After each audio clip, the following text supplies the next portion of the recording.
अस्सलाम वालेकुम वरहमतुल्लाहि वबरकातुहू। रियल लाइफ टीवी के मुअज़्ज़िज़ सामईन व नाज़रीन, आप तमाम के लिए खुशखबरी।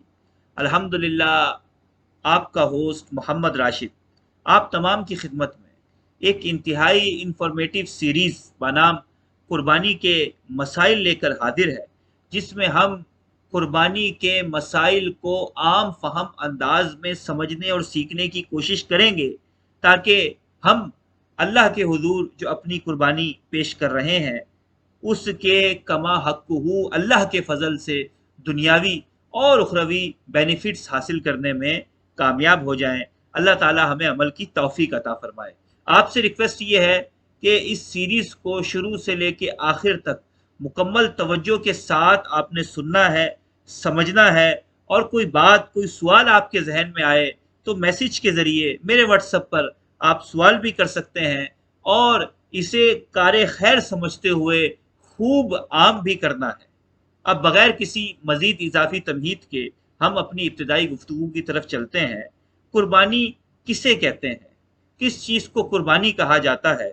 चुनाचे ज़िब्हु हैवानिन मखसूसिन बिनियतिल कुर्बती फी वक्तिन मखसूसिन, यानी मखसूस जानवर को मखसूस वक्त में अल्लाह की बारगाह में कुर्ब हासिल करने की नीयत से कुर्बान करना, ज़िबाह करना, ये कुर्बानी कहलाता है। अब कुर्बानी का शरई हुक्म क्या है, शरीयत मुतहरा इसके बारे में क्या फरमाती है?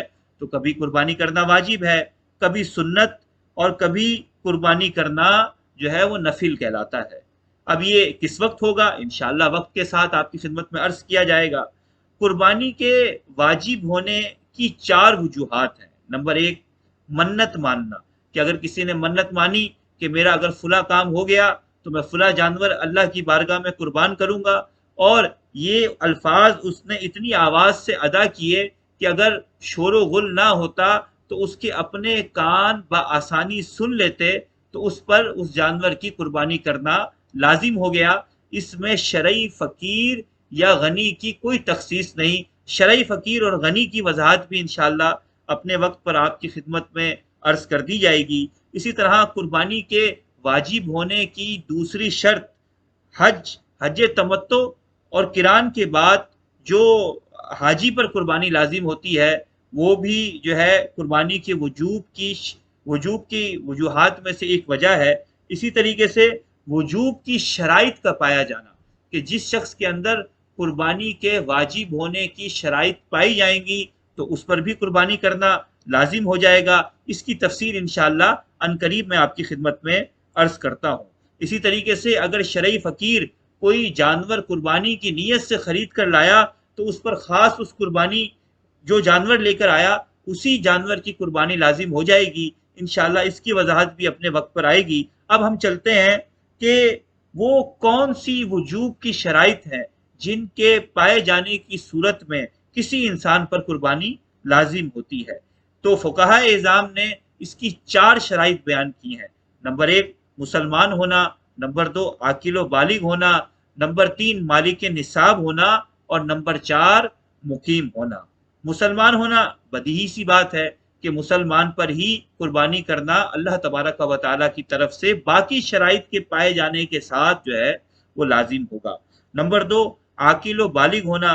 आकिल होने से मुराद अक्ल व खिर्द की सलामती है, जबकि बालिग होने से मकसूद ये है कि लड़का 12 साल से लेके 15 साल के दरमियान जब उसमें बुलूगत के असरात जाहिर हो गए तो उसे बालिग माना जाएगा, और अगर ऐसा ना हुआ तो 15 साल से उसे फिर बालिग कंसीडर किया जाएगा। जबकि औरत में 9 साल से लेके 15 साल तक जब बुलूगत के असरात जाहिर हो गए तो वो बालिगा मानी जाएगी, और अगर ऐसा ना हुआ तो 15 साल की उम्र से उसे बालिगा कंसीडर किया जाएगा, और उस पर शरई अहकामात जो मुरत्तब होने हैं वो मुरत्तब होंगे। फिर इसकी तीसरी शर्त मालिक निसाब होना। जिस शख्स में निसाब मुकम्मल होगा उसे शरई तौर पर जो है गनी कहा जाता है, और जिस शख्स में निसाब मुकम्मल ना हो तो उसे शरई टर्मिनोलॉजी में, शरीयत की इस्तिलाह में शरई फ़कीर कहा जाता है।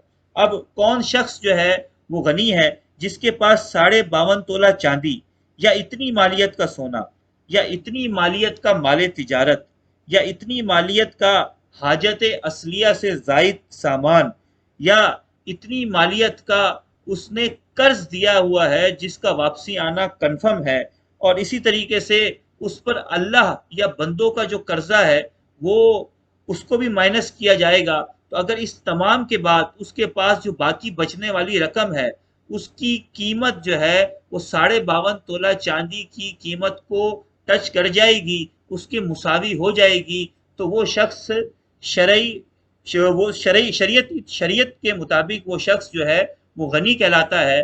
اگر وہ اس کرائیٹیریا پہ پورا نہیں اترتا تو اسے شرعی فقیر کنسیڈر کیا جائے گا۔ یاد رکھیے یہ جو میں نے تفصیل آپ کی خدمت میں عرض کی ہے یہ قربانی کے مسائل سے متعلقہ ہے۔ پھر اسی طریقے سے جو شخص مقیم ہے تو اس پر قربانی بنتی ہے باقی شرائط کے پورا ہونے کے ساتھ۔ اب جو شخص شرعی مسافر ہے اس پر قربانی نہیں بنے گی۔ شرعی مسافر کون کہلائے گا؟ وہ شخص جو اپنے شہر، گاؤں یا قصبے سے باہر نکل گیا اور اس کا کم از کم 92 کلومیٹر سفر طے کرنے کا ارادہ ہے، اور جس جگہ وہ پہنچا اس کا 15 دن سے زائد رکنے کا ارادہ نہ ہو تو وہ شخص شرعی مسافر کہلاتا ہے۔ تو ایسی صورت میں بھی اس پہ قربانی لازم نہیں ہوتی۔ اگر وہ مقیم ہے اور اس پر باقیہ 3 شرائط بھی پوری ہو جاتی ہیں تو اس پر بھی قربانی لازم ہو جائے گی۔ اس سے آگے کے مسائل انشاءاللہ اگلے پروگرام میں بیان کیے جائیں گے، تو میری آپ سے ریکویسٹ ہے کہ ثواب کی نیت سے اس ویڈیو کو زیادہ سے زیادہ عام کریں۔ اللہ تعالی ہمیں عمل کی توفیق عطا فرمائے۔ اپنے ہوسٹ محمد راشد کو اجازت دیجیے۔ السلام علیکم ورحمۃ اللہ وبرکاتہ۔